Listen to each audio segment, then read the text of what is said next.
Hello guys, English learning YouTube channel में आप सभी का एक बार फिर से बहुत बहुत स्वागत है। मेरा नाम है ऋषभ श्रीवास्तव। आज के वीडियो लेक्चर में हम फ्यूचर कॉन्टिन्यूअस टेंस के बारे में पढ़ने जा रहे हैं। तो चलिए वीडियो को स्टार्ट करते हैं।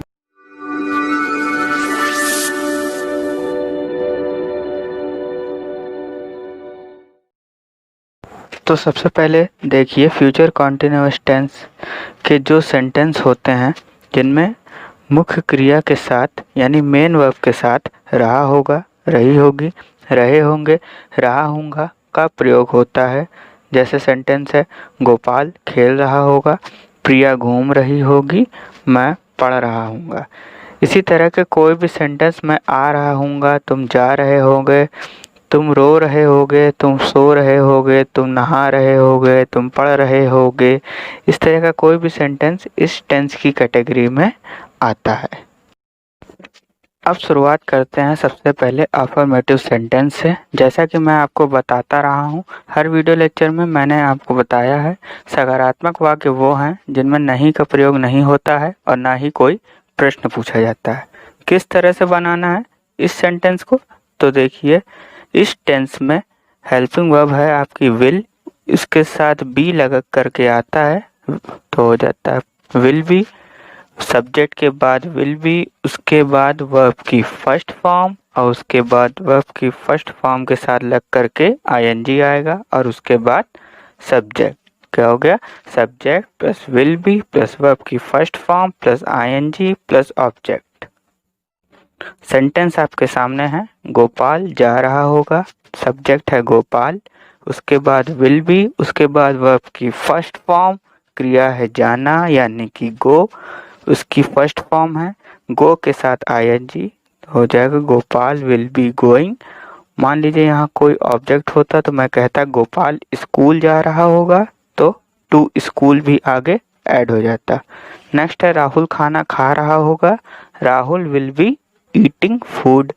नेक्स्ट है वो बच्चा रो रहा होगा, that kid will be weeping.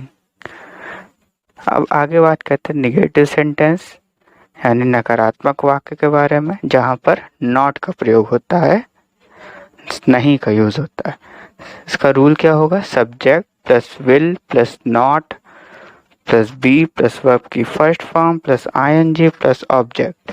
ध्यान देने वाली बात यह है कि विल बी के बीच में नॉट का यूज होगा, यानी विल उसके बाद नॉट उसके बाद बी।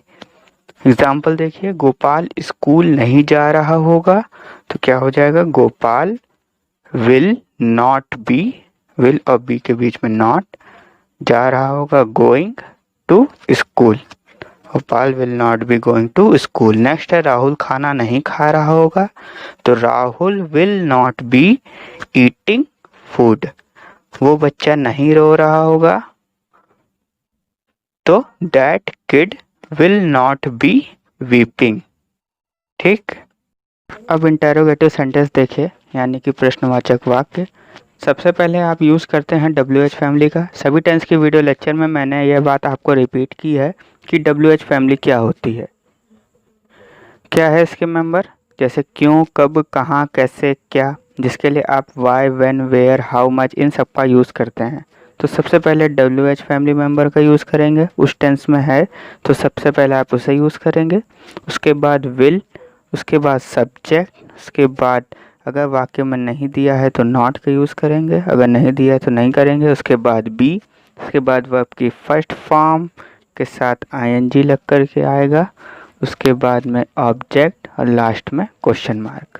अब प्रश्नवाचक वाक्य के एग्जाम्पल की शुरुआत करने से पहले, जैसा कि हर टेंस के लेक्चर में मैंने आपको बताया है एक कॉन्सेप्ट, उसके बारे में मैं आपको बताता हूँ। देखिए, आपके सामने दो सेंटेंस दिए हुए हैं। जैसे पहला सेंटेंस दिया है मैं क्या पढ़ रहा हूँगा और दूसरा दिया है क्या मैं पढ़ रहा हूँगा। तो देखिए, इन दोनों सेंटेंस में फ़र्क है। पहले सेंटेंस में आप कहते हैं क्या मैं पढ़ रहा हूँगा, और दूसरे यहाँ पर इस प्रश्न का उत्तर आप यस या नो में दे सकते हैं, हाँ या ना में। जब आप भी किसी प्रश्न का उत्तर हाँ या ना में दे सकते हैं तो समझ जाइए कि वहाँ पर WH फैमिली का यूज़ नहीं होगा। और दूसरा सेंटेंस दिया है क्या मैं क्या पढ़ रहा हूँगा, तो आप यहाँ पे यस या नो में आंसर नहीं दे सकते, आपको बताना पड़ेगा कि आप क्या पढ़ रहे हैं, किस चीज़ का टॉपिक, जो भी बता सकते हैं क्या पढ़ रहे हैं। तो जब भी किसी वाक्य में क्या प्रश्न में क्या आता है और उस प्रश्न का उत्तर आप हाँ या ना में नहीं दे सकते, तो इसका मतलब क्या के लिए वहाँ पर WH फैमिली का मेंबर व्हाट का यूज़ करेंगे। तो सबसे पहले सेंटेंस में WH फैमिली है तो है नहीं, तो WH फैमिली के बाद रूल के अकॉर्डिंग हेल्पिंग वर्ब का यूज़ करेंगे, उसके बाद सब्जेक्ट, फिर वर्ब, फिर लास्ट में क्वेश्चन मार्क। अब अगला सेंटेंस है वो किसके साथ पढ़ रहा होगा।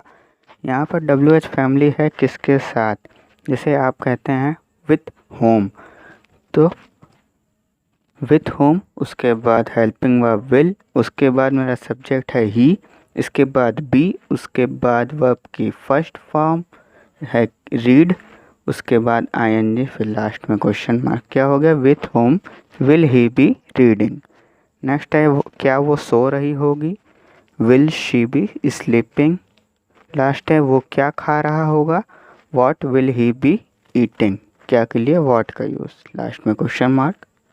आगे देखिए, वो कुछ सोच रहा होगा, he will be thinking something. वो कुछ नहीं खा रहा होगा, यह नेगेटिव सेंटेंस है। अब ये एक इम्पॉर्टेंट पॉइंट ये है कि एनीथिंग या समथिंग, देखिए सम का प्रयोग आप पॉजिटिव सेंटेंस में करते हैं और एनी का प्रयोग आप निगेटिव सेंटेंस में करते हैं। तो यहाँ पे क्या हो जाएगा, निगेटिव सेंटेंस है तो he will not be eating anything.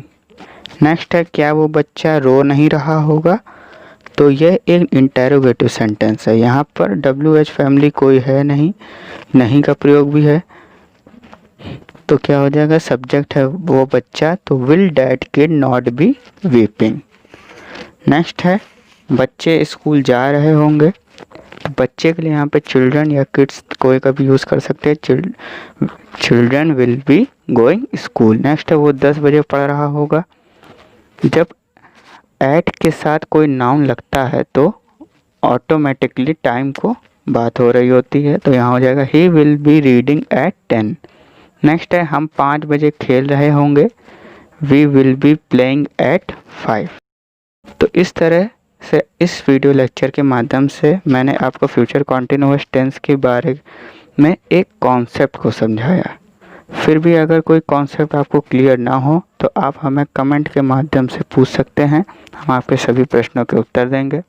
आप हमारे टेलीग्राम चैनल से भी जुड़ सकते हैं, जिसका लिंक मैं डिस्क्रिप्शन में आपको दे दूंगा। और सभी वीडियो लेक्चर्स को लाइन से देखते हुए आइए, ये नहीं कि आपने एक ही वीडियो लेक्चर को देख लिया तो इससे आपको कुछ समझ नहीं आएगा। तो सभी वीडियो लेक्चर्स को देखिए, प्रैक्टिस करिए। अब मिलते हैं अगले वीडियो लेक्चर में। नमस्कार।